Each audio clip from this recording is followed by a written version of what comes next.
saya ingin mengambil satu tema panggilan Tuhan yang merubah paradigma kita. Terambil dari ayat firman Tuhan, Kisah Rasul 2 ayat 36 sampai 42. Yuk kita baca. Jadi seluruh kaum Israel harus tahu dengan pasti bahwa Allah telah membuat Yesus yang kamu salibkan itu menjadi Tuhan dan Kristus. Ketika mereka mendengar hal itu, hati mereka sangat terharu. Lalu mereka bertanya kepada Petrus dan rasul-rasul yang lain, apakah yang harus kami perbuat saudara-saudara? Stop, sampai sini dulu. Saya akan memberikan satu tambahan. Waktu kuasa Tuhan bekerja dalam hidup Petrus pada ayat-ayat sebelumnya, Petrus sebelum dia berkhotbah seperti ini adalah terjadi satu revival yang besar, yaitu hari Pentakosta, pencurahan Roh Kudus, di mana Kisah Rasul pasal 2 mulai ayat 1 sampai ayat yang ke-20 dan 25 dan seterusnya, di mana dijelaskan bagaimana Roh Kudus turun berupa lidah-lidah api dan angin kencang, dan orang-orang semua bermanifestasi mengeluarkan bahasa roh. Nah, setelah itu Petrus sendiri yang tadinya sangat pengecut, 3 kali menyangkal Tuhan, betul? Waktu Roh Kudus dicurahkan kepadanya dan dia mendapat sesuatu perubahan paradigma.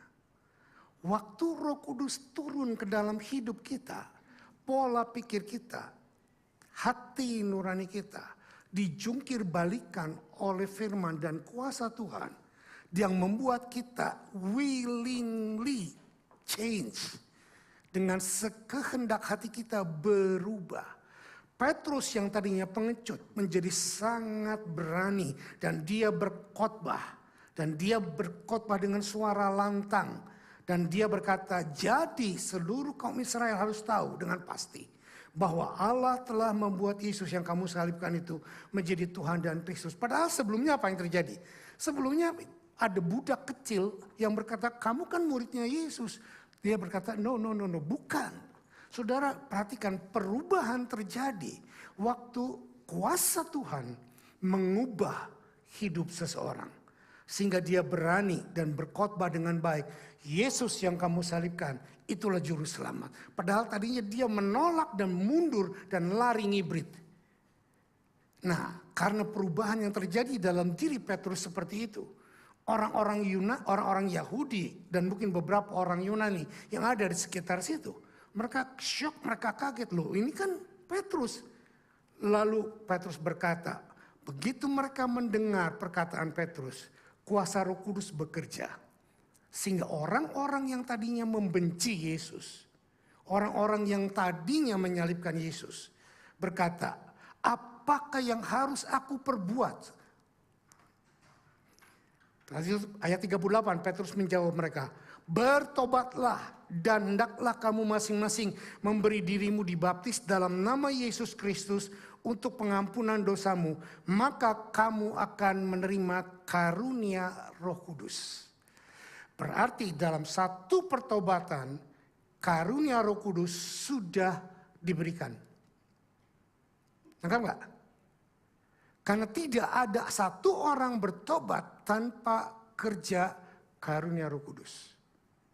Seperti saya katakan tadi dari awal, khotbah Petrus, khotbah saya, khotbah Yosi, khotbah Ibu Gembala tidak akan mengubah hidup kita. Mungkin kita hanya bilang, wow, bagus ya khotbahnya.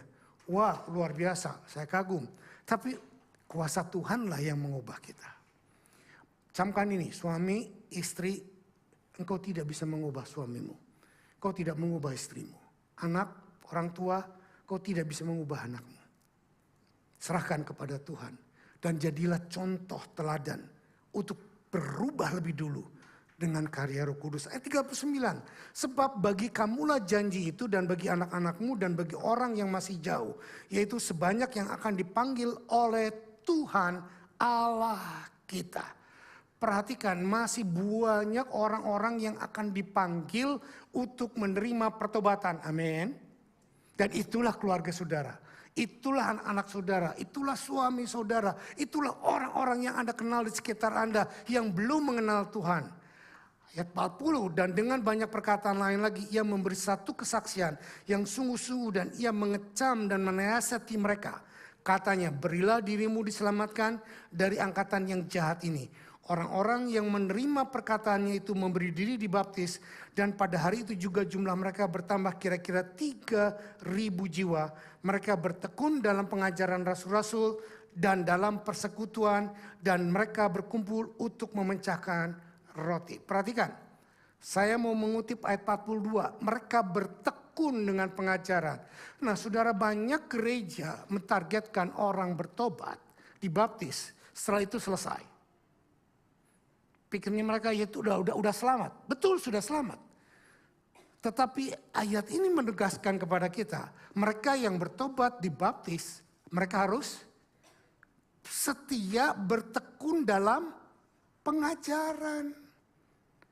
Pertobatan adalah jalan masuk untuk kita mengalami perubahan paradigma. Yang mengubah paradigma kita kuasa Tuhan lewat pertobatan dan dengan pengajaran.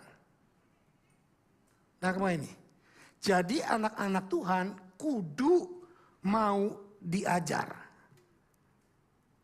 Tapi sebaliknya, kalau kita adakan kebaktian pendalaman Alkitab yang datang sedikit. Karena pengajaran membosankan. Pengajaran bikin orang jelimet. Tetapi tanamkan dalam dirimu mulai hari ini.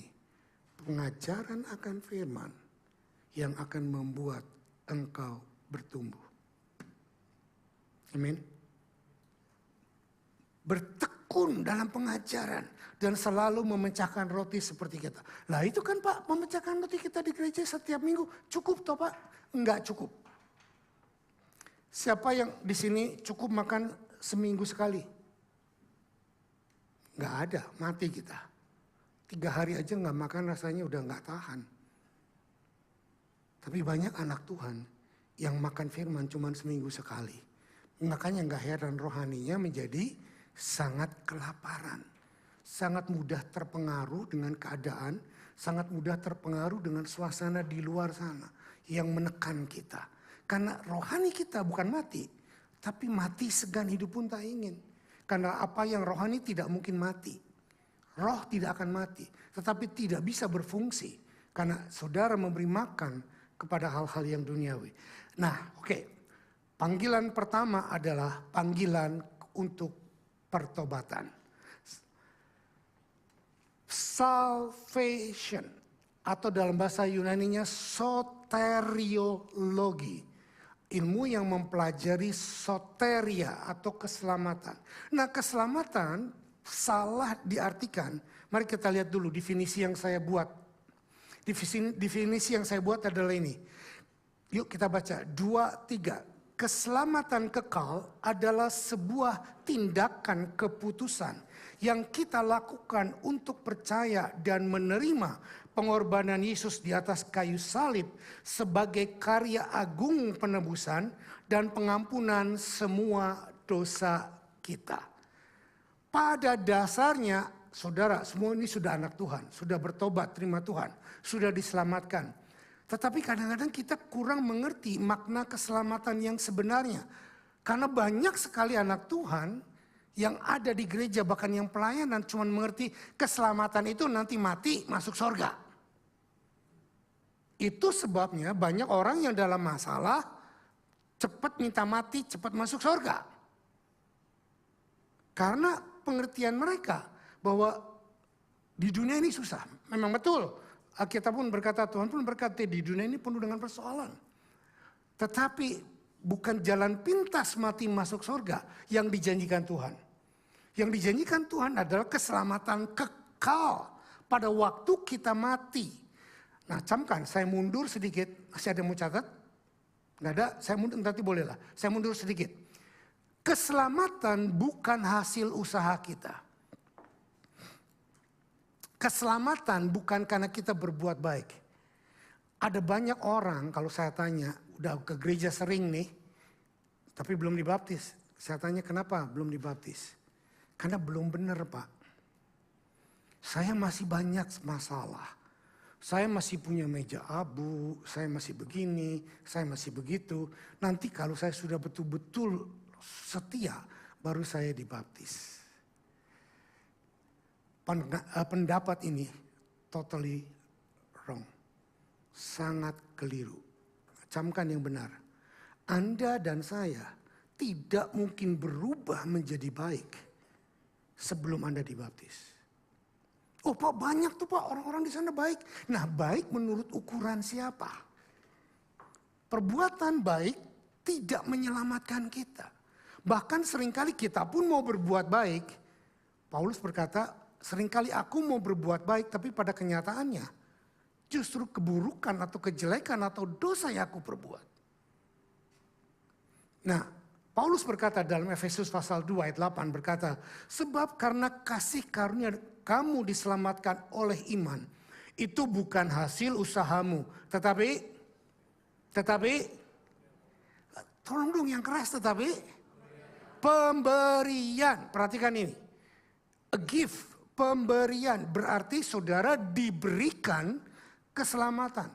Tidak ada satu manusia pun di bumi ini yang bisa berusaha memperoleh keselamatan. Kalau ada manusia yang bisa memperoleh keselamatan, Tuhan Yesus tidak perlu turun ke dunia dan mati di kayu salib buat kita. Jadi keselamatan adalah pemberian. Tangkap ini. Yang kedua, bersama dengan keselamatan, Tuhan memberikan kehidupan baru. A gift.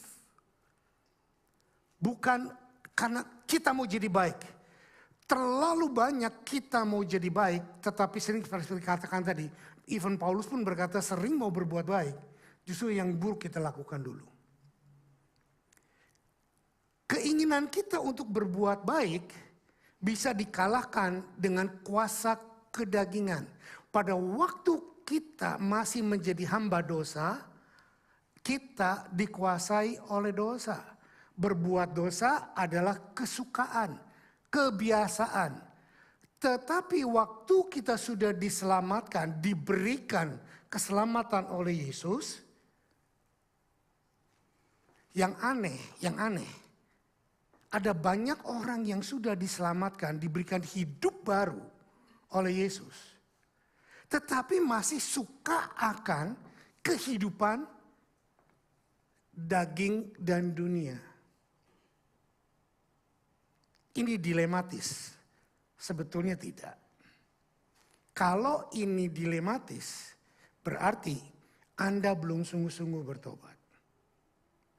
Contoh. Walaupun tidak 100% tepat, tapi ini bisa menjembatani pengertian ini. Siapa yang kalau sudah makan kenyang, terus diajak makan lagi, mau? Ada? Gak ada. Tapi begitu ada yang lapar, udah 1 hari gak makan. Cium bau makanan yang biasa saja, kita rasa langsung, aduh nyaman, enak. Ini contohnya. Kalau saudara sudah dikenyangkan oleh kebaikan Tuhan, yang Tuhan berikan buat hidup kita. Ditawarkan oleh dunia yang lain. Uang, seks, ketenaran, kehebatan, apalagi? Sudah akan berkata, no, sorry. Because I have the most important thing.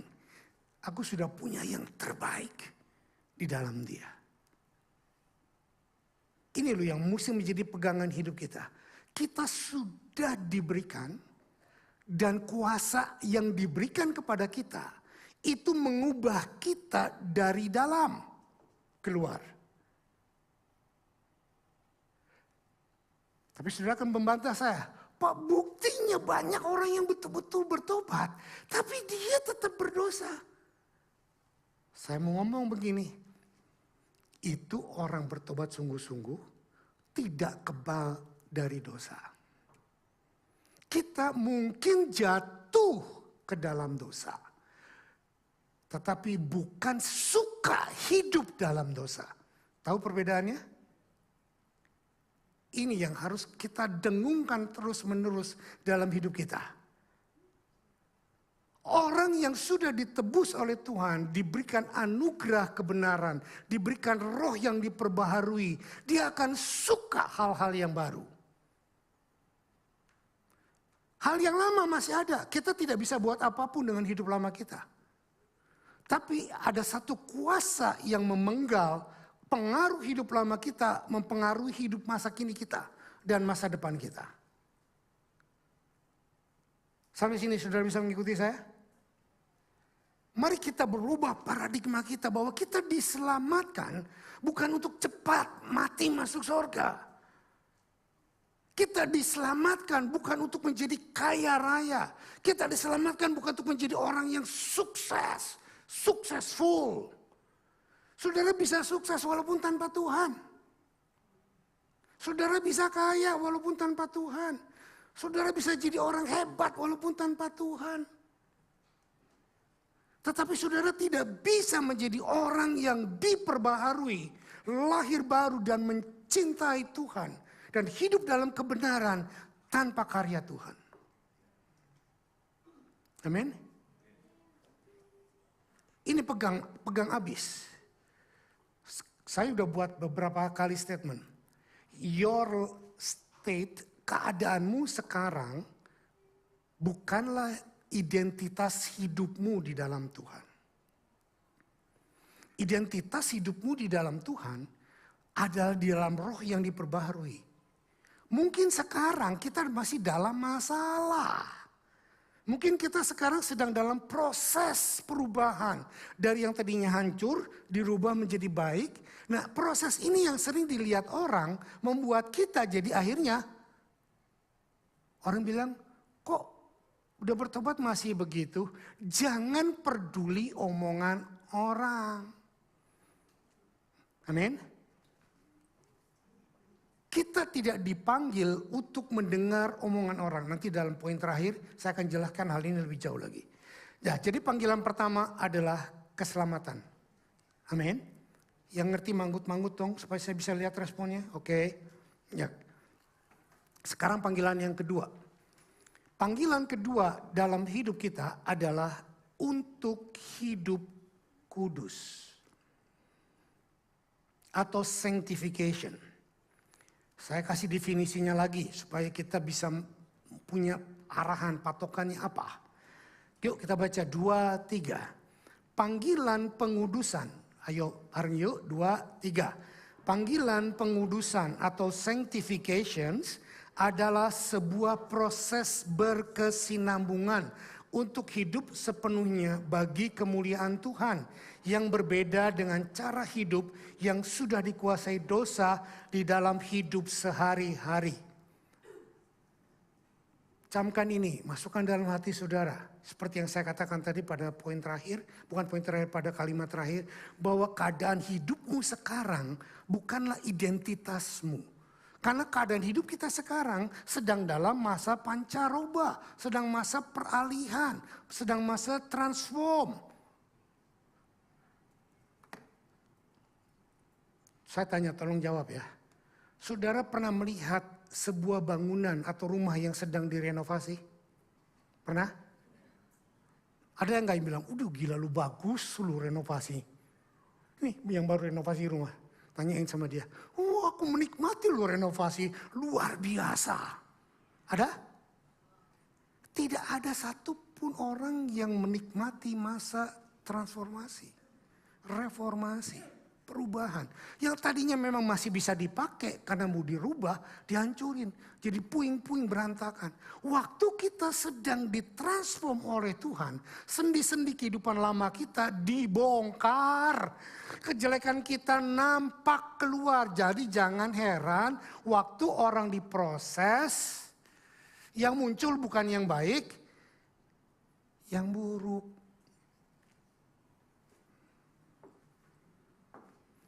Ini sama dengan proses pemurnian logam. Logam apapun. Perak, emas, panaskan. Hanya dengan cara memanaskan memurnikan logam. Dipanaskan sampai derajat tertentu. Ini logam yang dipanasin tentu nggak akan tahan, pecah dia di dalam. Kotorannya akan naik ke atas. Dan yang luar biasa, dengar baik-baik. Pemurni logam tidak akan meninggalkan logam yang sedang dimurnikan. Karena kalau dia tinggalkan, bisa jadi disaster. Kalau derajatnya kenaikan, ini bisa hancur. Begitu lebur, kotorannya naik ke atas, dibilang sekam dalam bahasa Indonesia. Maka pengrajin akan mengambil sekamnya itu. Jadi jangan heran kalau orang yang sedang diproses muncul keburukannya. Jadi kita sering bilang gini, katanya udah bertobat. Kok masih begitu, masih begini, masih begitu. Nah itu lagi diambilin sama Tuhan. Don't judge. Jangan utik-utik, oh dasar lu mah dari dulu gitu, nggak mungkin berubah. Nah, nyatanya tetap begitu, gitu loh. Diambilin, ambilin sampai tingkat kemurnian yang diinginkan, baru apinya dimatikan. Dan dia akan menjadi logam yang lebih murni dan harganya lebih mahal. Saudara, inilah proses sanctification, pengambilan kotoran di dalam hidup kita.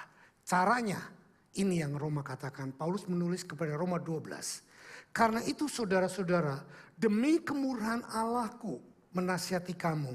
Supaya kamu mempersembahkan tubuhmu sebagai persembahan yang hidup, yang kudus dan yang berkenan kepada Allah. Itulah ibadahmu yang sejati.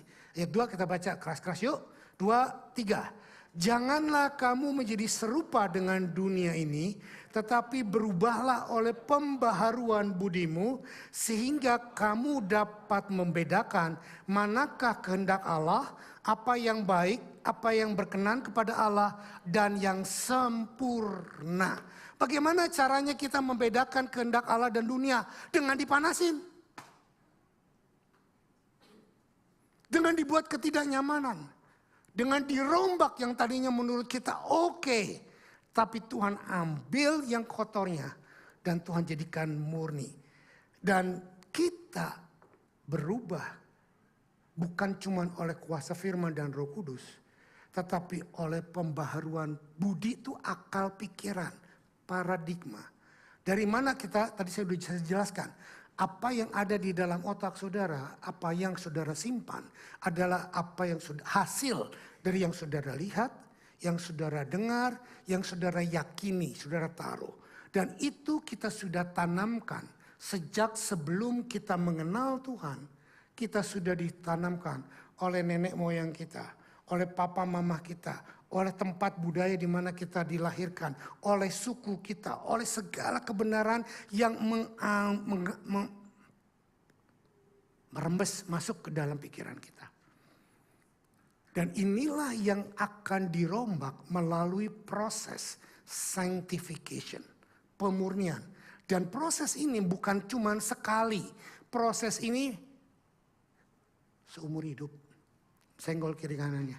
Seumur hidup. Kita tidak akan pernah murni 100%. Garis bawah ini. Kalau saudara mau berkata, aku mau jadi murni 100%, nggak akan bisa. Cuma Yesus. Karena kita masih ada dalam daging. Kita diberi kekuatan Tuhan untuk melawan daging, tetapi dengar baik-baik. Banyak pendeta bilang, bunuh daging. Daging tidak bisa dibunuh. Ide, paradigma tidak bisa dibunuh. Tetapi bisa digantikan. Itu sebabnya ubah pikiran lama kita yang penuh kedagingan dengan pola pikir firman Tuhan yang diperbarui. Saya membuat statement ini tapi nggak dimasukkan dalam slide ini. Saya membuat statement begini. Melalui kasih karunia Tuhan yang sangat besar kepada kita, maka kita bisa berkata tidak kepada cara hidup duniawi dan berkata ya kepada cara hidup di dalam firman Tuhan. Amin. Tetapi meskipun kita sudah mau dan terus berubah dan diubah oleh pemberian Tuhan, oleh anugerah Tuhan. Tapi kita pasti saya pastikan jatuh dan salah.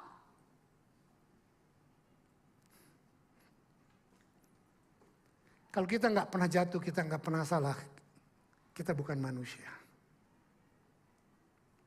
Amin. Dan kita nggak perlu kasih karunia.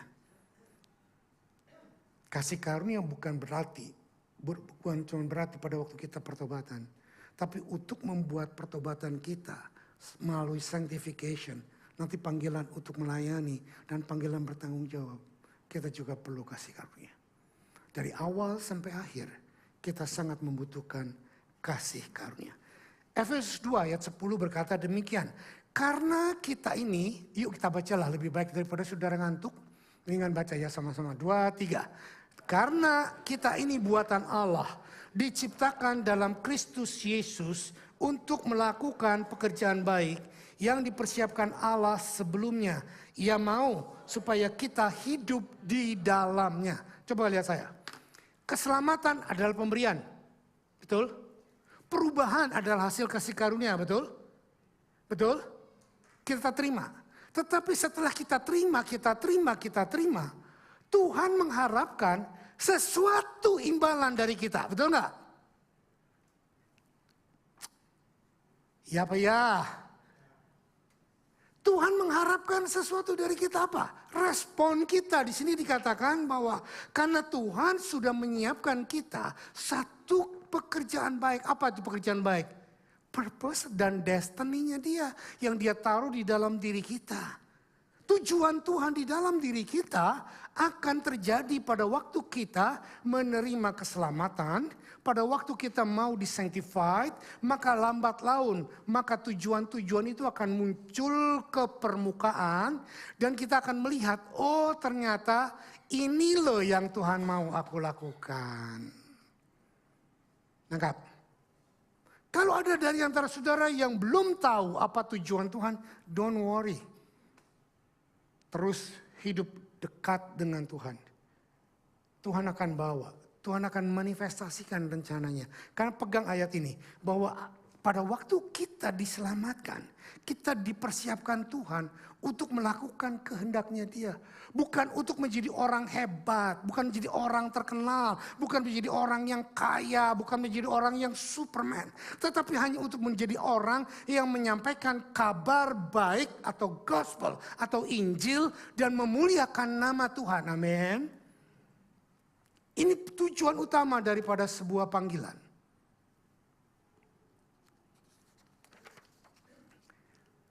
Mari kita teguhkan dengan beberapa ayat yang Paulus katakan. Kolose 3 ayat 9. Jangan lagi kamu saling mendustai. Karena kamu telah menanggalkan manusia lama serta kelakuannya. Oke, saudara tahu arti menanggalkan? Siapa di sini yang tidak pernah menanggalkan baju?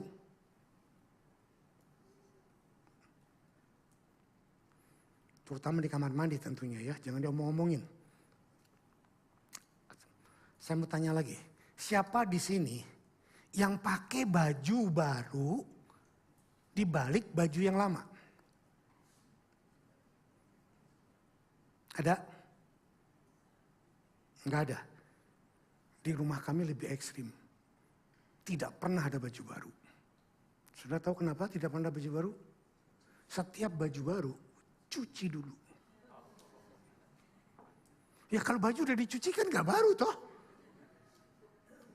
Di rumah kami nggak ada baju baru, celana baru. Setiap baju baru beli, cuci. Bekas orang, coba pakai begini. Sometimes saya nyuri. Tapi Ilu tahu, Pak ini belum dicuci. Ya. Di rumah saya ada orang yang sangat super bersih. Dan hanya setingkat di bawah steril, saudara.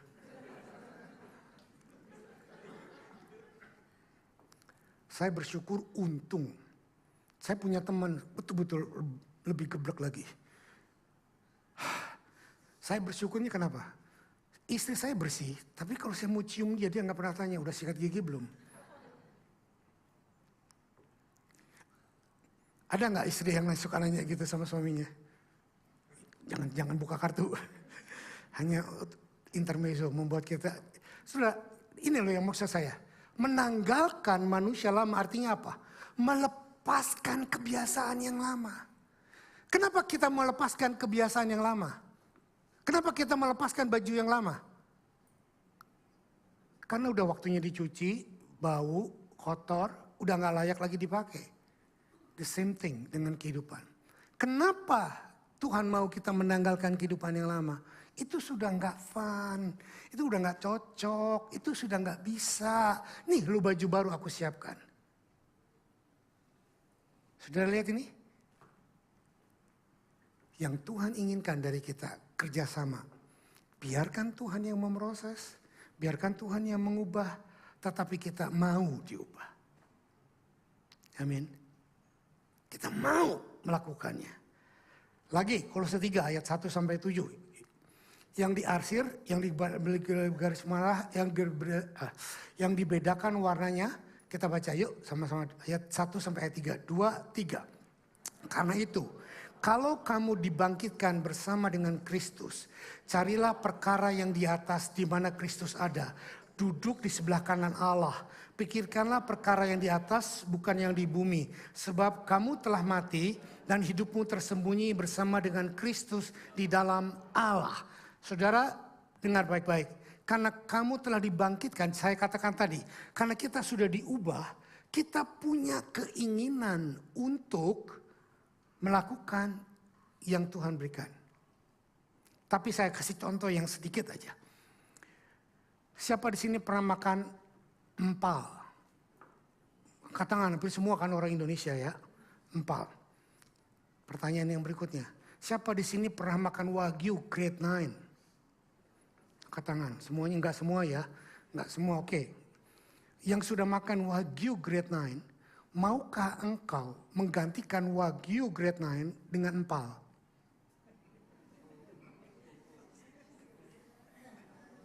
Tuh, ketawa. Bagi orang Indonesia, mau.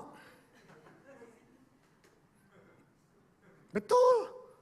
Karena mereka bilang, empal enak ya. Gitu loh. Apalagi kalau dijadiin rendang, betul nggak? Nah, rendang balado Bang Ijul. Tapi saya cuma membandingkan begini. Tuhan sudah memberikan kita Wagyu Grade 9. Tapi kita masih suka dengan empal gentong. Dalam selera tidak masalah. Tapi dalam keselamatan. Sudah ilustrasi-ilustrasi yang saya sampaikan ini tidak 100% tepat. Tetapi at least bisa memberikan gambaran saudara menangkap pengertiannya. Apa sih yang dimaksudkan di sini? Apabila ayat 4, apabila Kristus yang adalah hidup kita menyatakan diri kelak, kamu pun akan menyatakan diri bersama dengan Dia dalam kemuliaannya. Karena itu matikanlah dalam dirimu segala sesuatu yang duniawi, yaitu percabulan, kenajisan, hawa nafsu, nafsu jahat dan juga keserakahan yang sama dengan penyembahan berhala. Semuanya itu mendatangkan murka Allah atas orang-orang durhaka. Dahulu kamu juga melakukan halal itu ketika kamu hidup di dalamnya. Nah, untuk menyingkat waktu, saya punya waktu cuma tinggal 15 menit lagi. My goodness. Lanjut. Kolose 3 ayat 8 sampai 10. Yuk kita baca lagi 2, 3. Tetapi sekarang buanglah semuanya itu, yaitu amarah, geram, kejahatan, fitnah dan kata-kata kotor yang keluar dari mulutmu. Jangan lagi kamu saling mendustai karena kamu telah menanggalkan manusia lama serta kelakuannya dan telah mengenakan manusia baru yang terus-menerus diperbaharui untuk memperoleh pengetahuan yang benar menurut gambar kaliknya yang terus-menerus diperbaharui. Mengerti sini? Bukan cuma sekali, pertobatan sekali untuk selamanya. Tapi sanctification terus-menerus. All the time. Renewing. Tetapi bukan hal yang sama. Kalau hal yang sama terus-menerus, itu namanya bukan pertobatan, bukan sanctification, tetapi belum benar-benar bertobat. Nangkep enggak? Clear? Kita yang sudah lahir baru berarti sudah mempunyai pribadi yang baru seperti saya katakan tadi. Kalau saya sudah pakai baju baru yang saya sukai, tapi saya masih bawa baju lama saya kemana-mana, yang on kali saya, betul nggak? Tapi kita banyak seperti itu dalam hidup kita. Kita masih menyukai hidup lama kita. Bahkan dengan sungguh-sungguh mempertahankan hidup lama kita. Mari kita sungguh-sungguh izinkan Tuhan untuk mengubah kita. Nah, tujuan daripada sanctification, seorang hamba Tuhan yang sangat terkenal bernama Jerry Bridge berkata demikian. Saya pernah kutip ini statementnya, sekarang saya kutip lagi. Yuk kita baca, 2, 3. God's ultimate goal for us is that we be truly conformed to the likeness of His Son in our person as well as in our standing. Tujuan utama daripada pertobatan dan ada kehidupan adalah untuk membuat pribadi Kristus nyata di dalam diri kita. Nangkap gak ini? Berkat, kesembuhan, mujizat, apapun yang Tuhan kerjakan hanya untuk menunjukkan pribadi Kristus ada di dalam diri kita. Bukan untuk kesombongan. Bukan untuk kehebatan. Entah dalam karunia pelayanan kita akan bahas ini lebih jauh. Dan di sini dikatakan seperti yang saya statementkan tadi. Conform to the likeness of His Son in our person as well as in our standing. Ini yang saya katakan tadi. Person dalam pribadi kita. Pribadi kita adalah sudah diperbaharui oleh Tuhan. Dalam standing adalah perbuatan kita. Nah, dalam waktu kita standing melakukan sesuatu, maka pribadi ini harus mempengaruhi kita. Makin lama standing kita makin menjadi seperti pribadi kita. Tetapi standing kita bisa jatuh bangun. Nangkap sampai sini? Sebab itu saya mau kasih satu ultimatum buat saudara. Jangan pernah menghakimi orang di sebelah saudara. Loh, kok gak ada amin? Jangan pernah mengkondem mereka. Meskipun mereka sedang jatuh, lu kok begitu sih? Jangan. Karena itu mungkin dia sedang standing wrong. Tetapi itu bukan pribadinya dia. Saya kasih contoh ya, pernah saya kasih contoh ini. Pangeran Charles. Atau sekarang bukan pangeran, King Charles. Dia pernah buat salah enggak? Siapa yang bilang dia enggak pernah buat salah? Dia sering buat salah. Tetapi kesalahan dia tidak membuat dia turun dari tahta raja.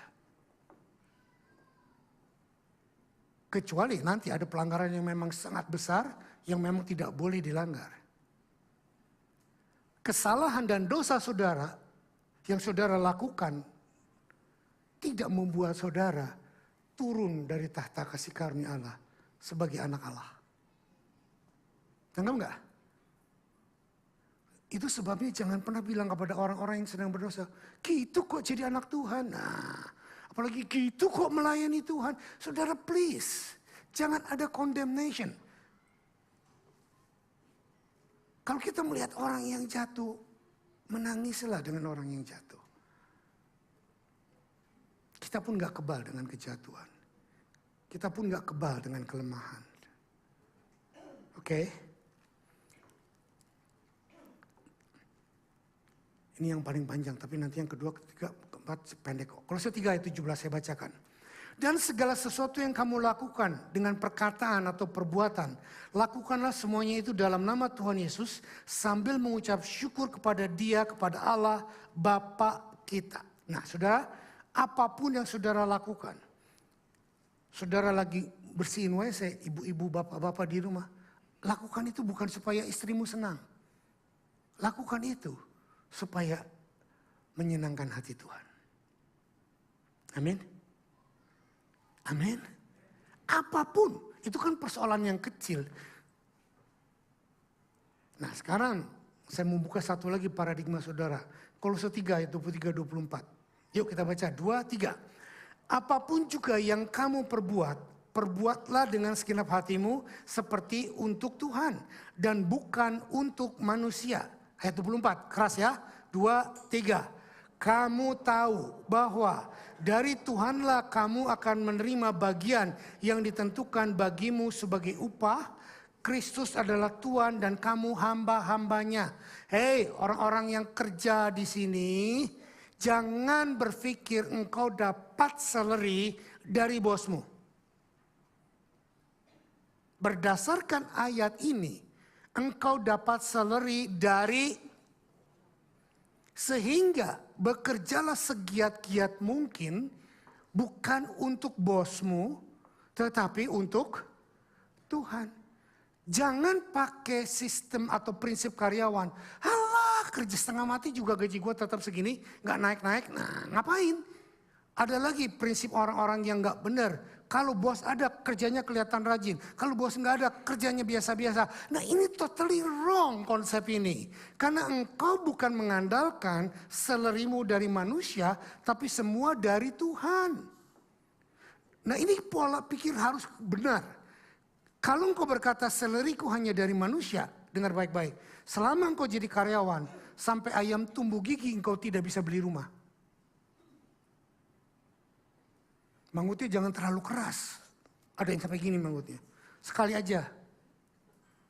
Nangkap maksud saya?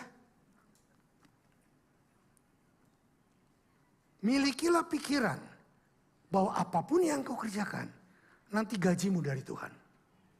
Nah, kalau gajimu dari Tuhan, upahmu dari Tuhan, jangan tutup kemungkinan lain bahwa engkau dapat income bukan hanya dari salary. Loh, Pak, dari mana lagi? Nah, ini loh makanya saya bilang, buka pola pikirmu, terima. Loh, contoh, saudara punya salary kan? Saya punya salary. Saya tidak punya income yang pasti.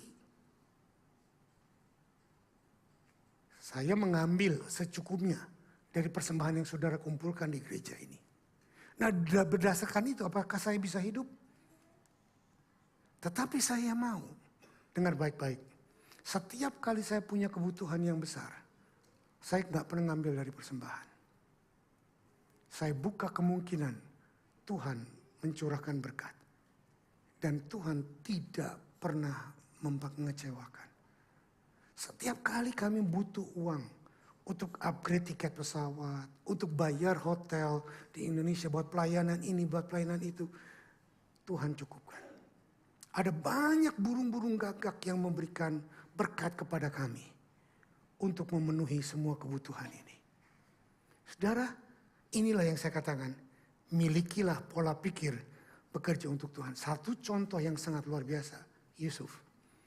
Dimanapun dia berada, dia bekerja seperti Tuhan dan Tuhan memberkati dia sampai bosnya berkata, justru lewat Yusuflah dia diberkati.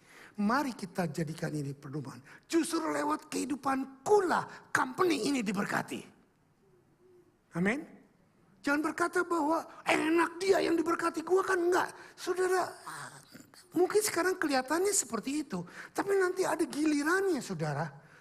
Apa yang saudara lakukan tidak akan pernah sia-sia. Itu sebabnya konteksnya adalah untuk Tuhan. Untuk Tuhan. Untuk Tuhan. Amin. Nah, sekarang panggilan yang ketiga. Hopefully bisa selesai. Yuk, definisinya. Panggilan ketiga adalah panggilan untuk pelayanan. Nah, pelayanan di sini maksud saya bukan melayani di dalam gereja. Menjadi singer, menjadi usher, guru sekolah minggu, itu pelayanan. Tapi pelayanan yang sesungguhnya adalah pelayanan dimanapun kita berada, kita membawa misi Injil Kerajaan Allah, Injil kasih karunia Allah untuk diberitakan lewat perbuatan kita, lewat perkataan kita, lewat sikap hidup kita, maka kita sudah melayani Tuhan. Yuk definisinya kita baca 2, 3. Melayani adalah menggunakan talenta dan kemampuan yang Tuhan sudah berikan kepada kita untuk kepentingan orang lain. Sehingga kita mempermuliakan nama Tuhan Yesus Kristus. Sekali lagi ya, ini penting soalnya.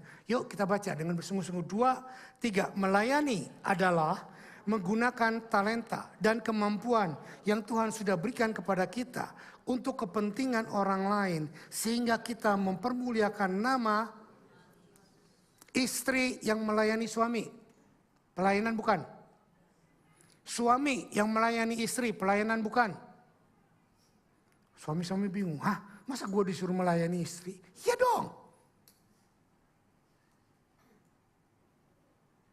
Suami, ayo layani istrimu. Jangan cuma minta pelayanan.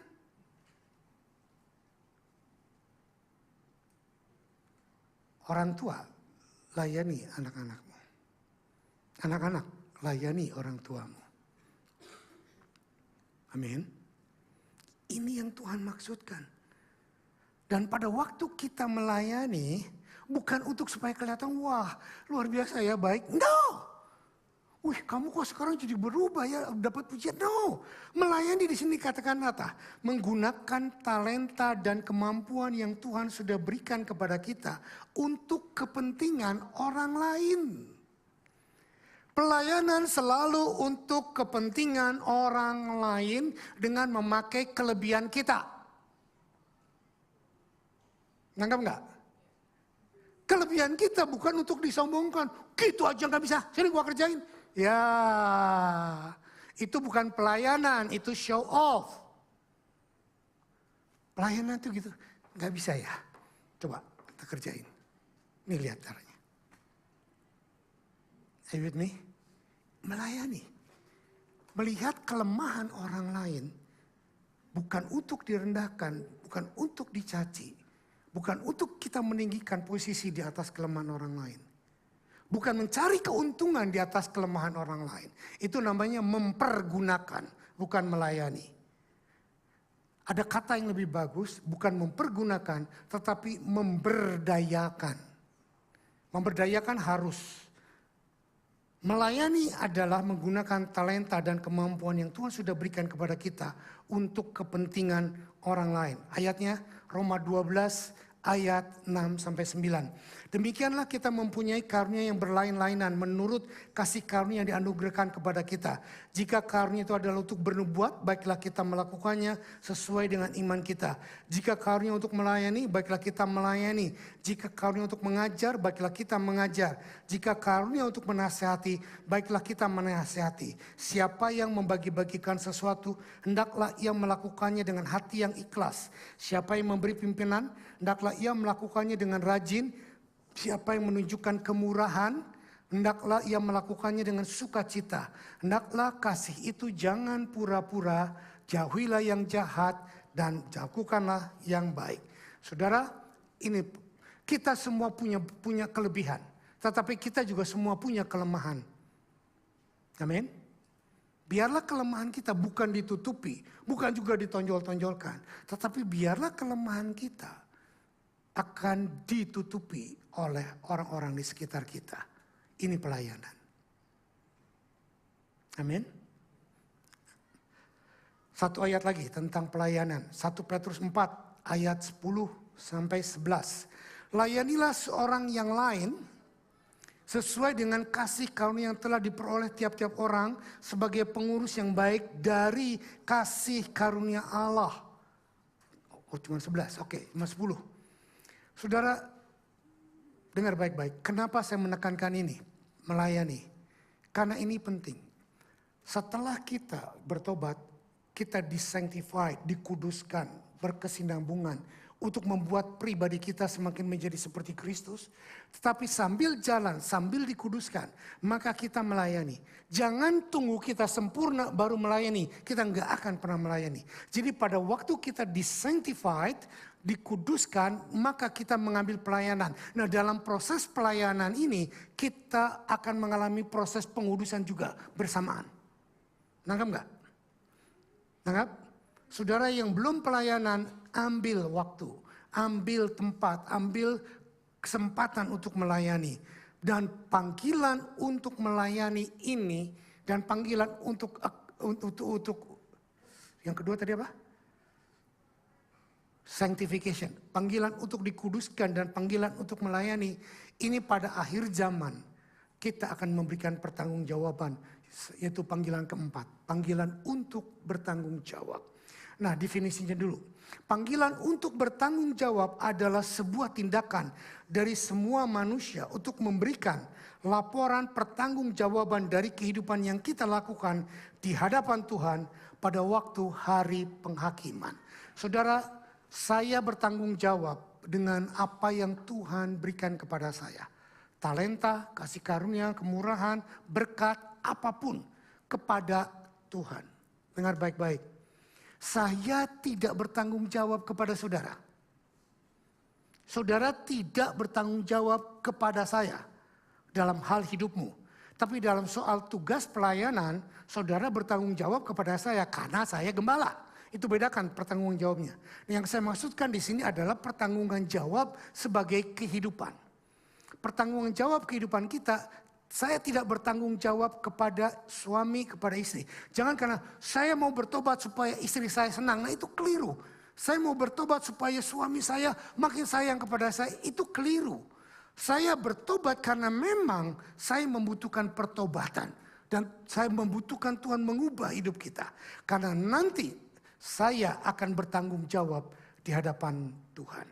Sekarang kita lihat Roma 10 ayat 11, Roma 14 ayat 10 sampai 12. Kita baca. Tetapi engkau, mengapakah engkau menghakimi saudaramu?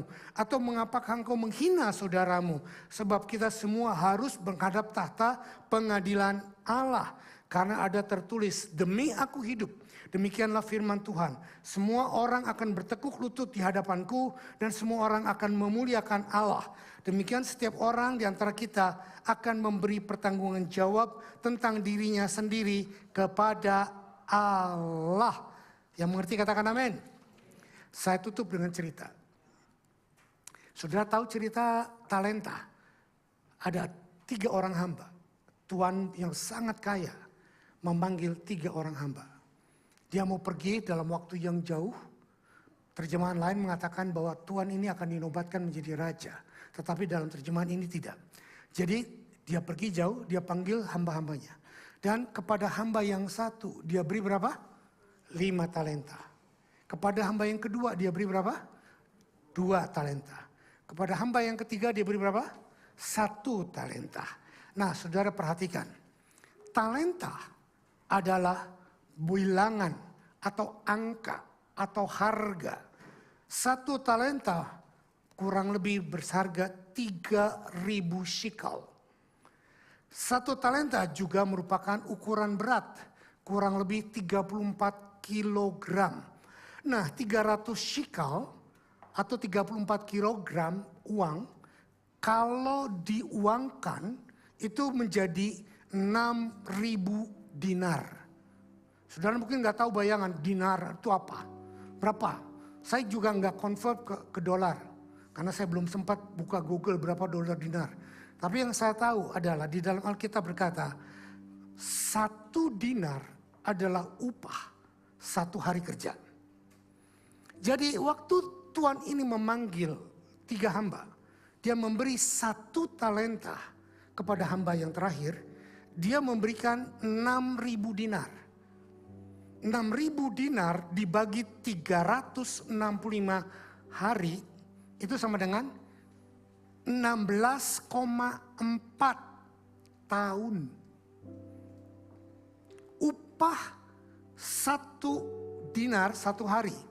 Kalau Tuan kaya raya ini memberikan 6.000 dinar, maka orang ini diberikan investasi berapa? 16,4 tahun. Can you imagine? Dulu kita mikirnya cuma sedikit talenta, paling berapa? Enggak saudara.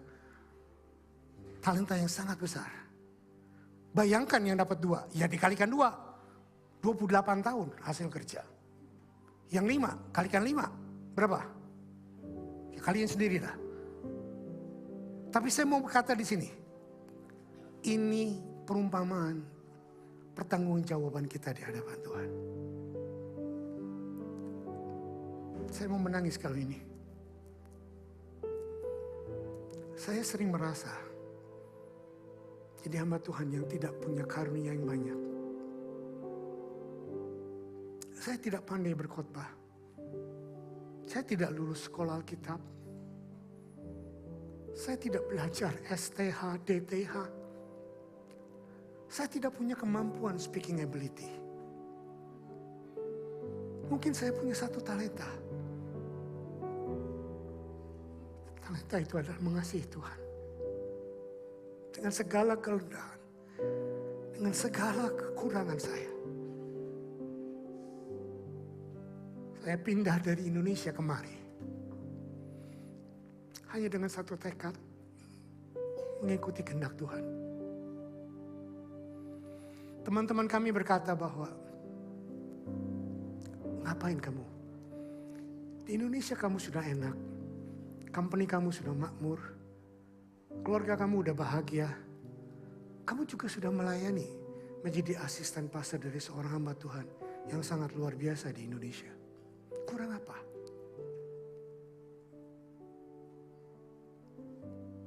Tapi saya mau bertanggung jawab di hadapan Tuhan. Waktu Bapak Gembala saya berkata, pergi ke Israel, pergi ke Australia. Dan saya berdoa, bergumul. Dan saya menikmatinya.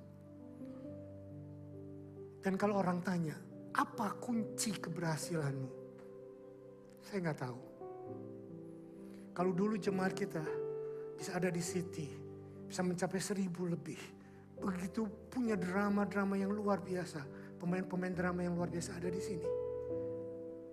Itu bukan karena saya. Bukan karena aku bisa, bukan karena aku hebat. Tapi karena aku mau membawa talentaku yang ada.